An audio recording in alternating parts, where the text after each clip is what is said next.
Howdy, Jacob here. Today I'm going back to the dividend yield screener as Leggett and Plate company 88 of our dividend yield stock screener has hit within 10% of our buy price, within 2%. I'm pretty delayed at getting these out, so sorry that looks like I have quite a few videos to do. Um, I'll try to do when I have time, but today was going to be a more in-depth analysis on ticker symbol LEG. Let's remind ourselves of the company first. It's in the household durables industry, 2.7 billion market cap on 4.0 billion enterprise value. They were founded in 1883. So they've been around an extremely long time. You're not going to likely get a lot of growth here, but it is interesting that they do have a historically higher ROIC in the low double digits.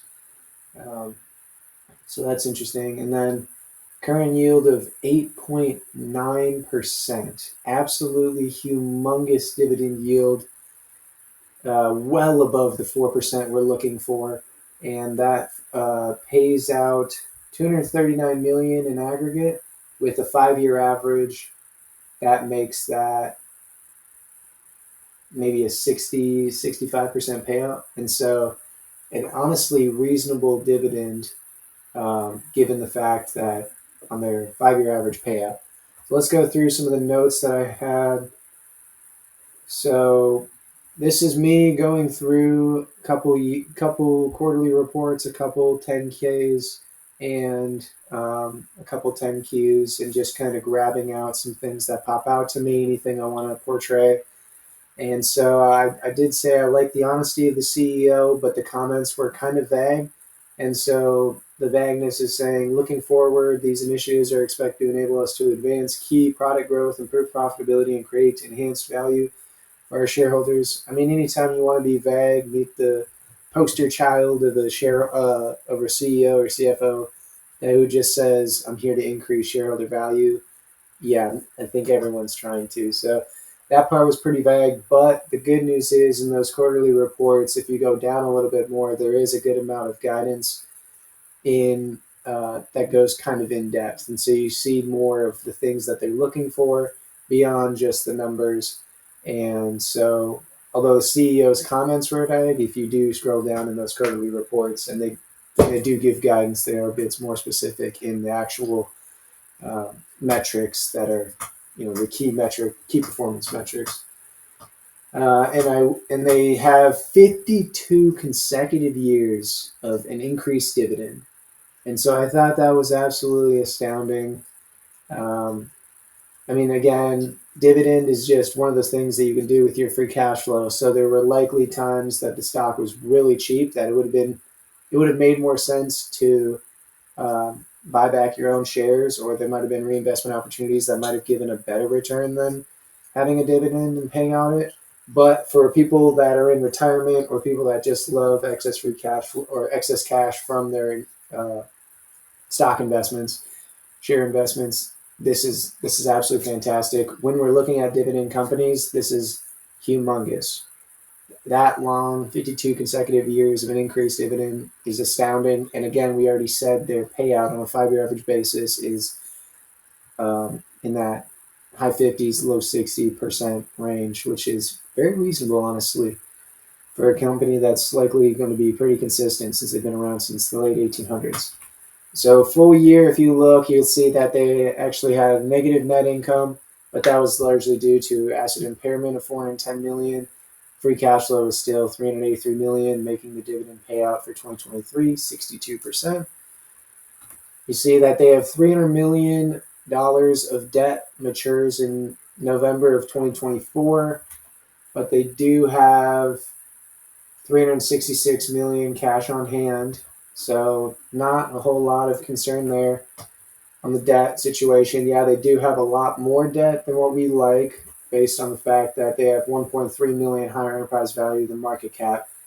It's not due so soon to where you're going to see a lot of concern in them having to sell off assets to be able to make that payment. They should be fine there, based on both the cash flow that they have and based on the cash that they have in their balance sheet. And so the first 3 quarters of 2023 revenue was down quite a bit, 9%, with bedding product sales down 17%, making up 42% of sales. Furniture, flooring, and textile products down 13%, making up 31% of sales.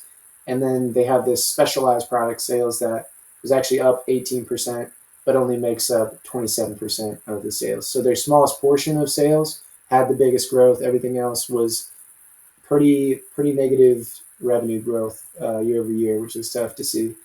But for their margins, we have the good news again, or the good news is that their specialized products have the highest EBIT margins over the three categories of sales.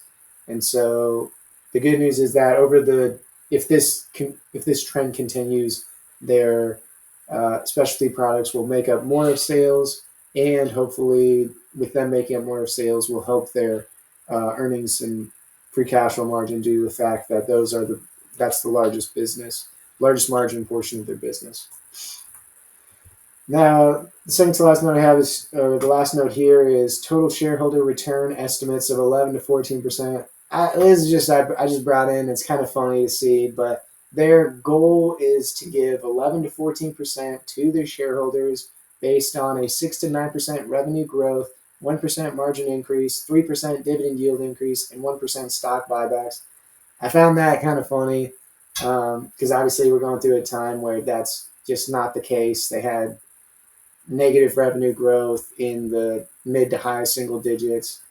So instead of 6 to 9%, it's negative 6 to 9% margin contraction, and then they did increase their dividend. But yeah, and then as for share buybacks, we see that I have this to the right. It looks like they did buy more in the beginning of 2022 when the share price went down from upper 50s to mid 30s. So they thought that they had a great return there. But then in the last 4 quarters, I have seen zero.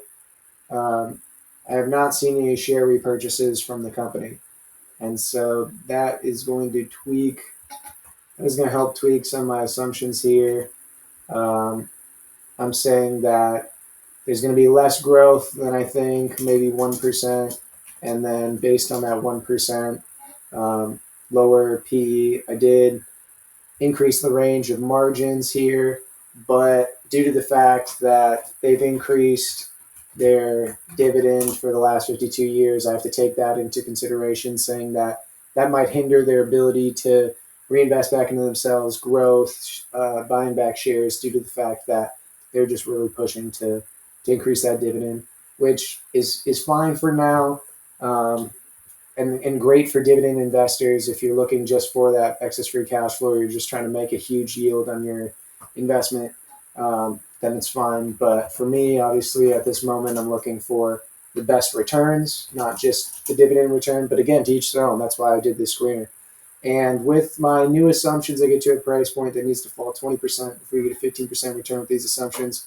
Again, I could easily see how someone would think that this is an attractive price at this point. I think that you do have an 8% yield at this point, 8 to 9% yield, dividend yield, and I do think that you will still get a little bit of price appreciation given the fact that it's been around so long. I do think that they'll be able to find investment opportunities for a little bit of growth. I don't think the growth is going to be fantastic. I absolutely do not. But low growth businesses can still absolutely be worth something, especially given the fact this is their goal. I think that's a silly goal, but I do think that if the price becomes cheap enough, you will get price appreciation from both a little bit of business growth, PE and price free cash flow growth, and the 8 to 9% dividend yield that they have. So hopefully this was a helpful in-depth analysis on ticker symbol LEG. And again, everything I say is my opinion. Do what you want with it. I do just hope that I'm just being helpful. Please do your own analysis and review it in conjunction with this video. And I hope you have a fantastic rest of your day. Thank you.